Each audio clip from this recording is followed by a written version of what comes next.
Hey meal preppers, Paul coming at you here with lunch today, and I've got a Thai burger with an Asian slaw and some Greek yogurt sriracha sauce. In fact, I'm gonna put this ingredient in the comments for you so that you can make this today or tonight or this weekend.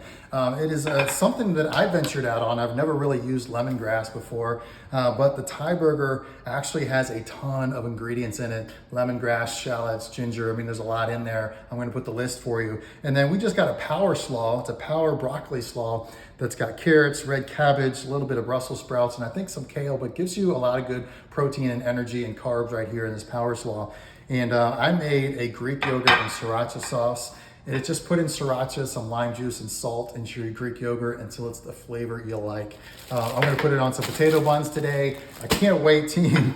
I'm making this video real quick because I'm hungry. Just had a great workout today. I hope you're having a phenomenal Monday, team. This is coming out in the app this week as well. Download our app today. It's got tons of good recipes in it. I was looking through some in the past. If you guys are on the app and you haven't seen the database in a while, I added a bunch of pictures. It was a beautiful, oh my gosh, I was thinking of a bunch of recipes in there that we just need to make again sometime. All right, guys, take care. Bye-bye.